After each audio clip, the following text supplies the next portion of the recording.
Welcoming your puppy from Planet Dog is essentially my stab at bringing the joy back into puppyhood where it belongs. I have been guiding new puppy owners for 10 years.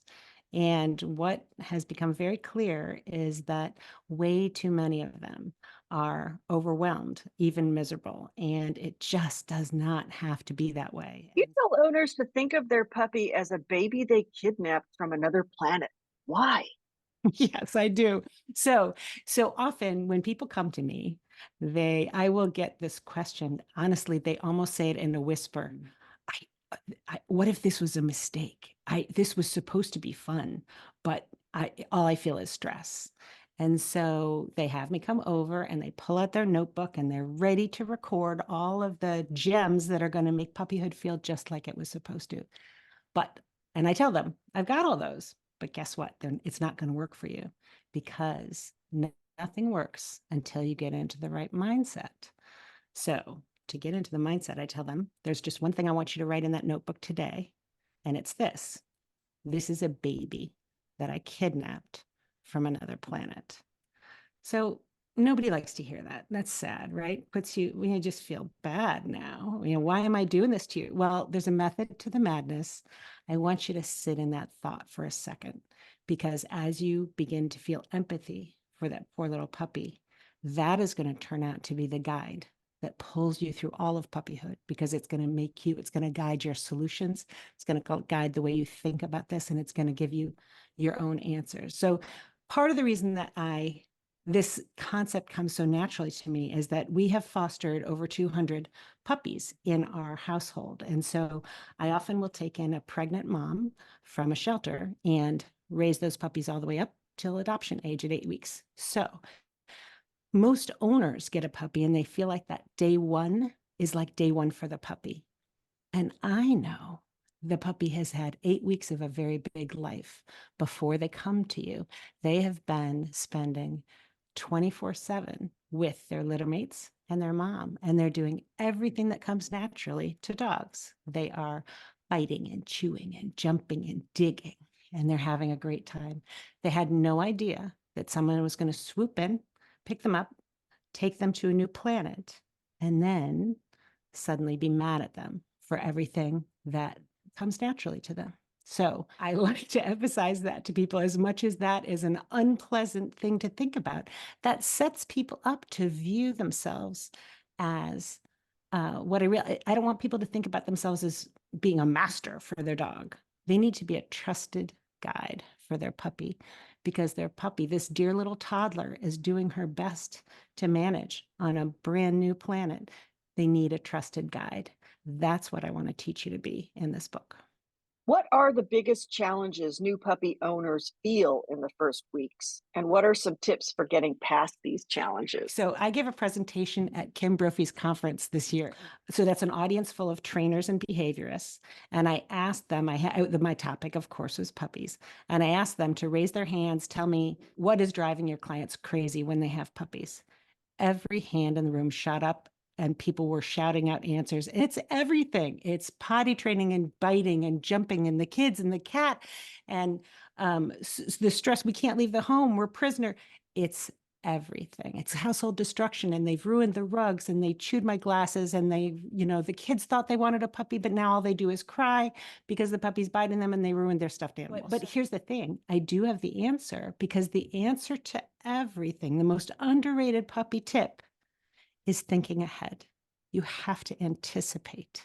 So if you are behind the 8 ball with puppyhood, you're done for, because just when you're cleaning up the pee, the puppy's chewing the book while you're doing that. You turn around to go move the book somewhere else, but the toddler woke up from his nap and the puppy knocked him down. You have to plan for these moments and you have to set yourself up. So that anticipation that is so incredibly important would lead you to two things. So management and enrichment. So enrichment is like recess for a third grade boy. So that you need to give that boy things that come naturally. Let him run around and play outside before you expect him to do something that is less natural, sitting still at a desk and doing his math worksheets. So similarly, before you expect a puppy to learn our human ways, you have to offer recess in the form of planet dog enrichment. So that means play, sniffing, outdoor time, digging, chewing, hopefully some canine interaction with help them build some puppy friendships. Once you can tick that box, what I ask people to do is make sure, do you have an answer to the question, did my puppy get to be a dog today? That's what you have to think about first. Just like recess, got to make sure that those boxes are ticked. What are the needs for that puppy? Then it's time to move into management. So management is what we use to teach human ways. And so that means putting the puppy in a scenario where there are yeses in front of the puppy instead of nos. You know, people often will say, oh, my puppy just doesn't understand the word no. My answer to that is that if you're saying no all the time, you haven't set your puppy up for success. And this gets back to the anticipation. Of course, your puppy's going to chew everything in your house. Of course, your puppy's going to jump up on everyone. That is all natural puppy behavior. So what do? We got to set up a puppy apartment. And that means in the main living area, you need to section off part of your house where basically you're all kind of going to live for a month. So people tend to go too big or too small with puppy areas. They either don't restrict at all, they let them go everywhere, which means you have pee all over your house, whether you know it or not, or they think they can compartmentalize the puppy experience and stick them in a little corner somewhere or the laundry room, and that doesn't work either. What you need is a living area that you actually puppy proof so that in fact it is full of yeses for that puppy. That puppy has nothing to destroy in there. This might be your kitchen, your family room, something that opens to the outside where the dog gets to go potty. But it's a place where you're going to be happy for a few weeks to really spend a lot of time in there. And so what that does is it teaches the puppy how to live with you. So if instead you have the puppy in a little pen somewhere, every time you go over, it's so exciting. It's so exciting. Oh my gosh, the puppy's going to jump on you and bite, and it's going to be, you're not going to even want to go see the puppy because it's too much arousal.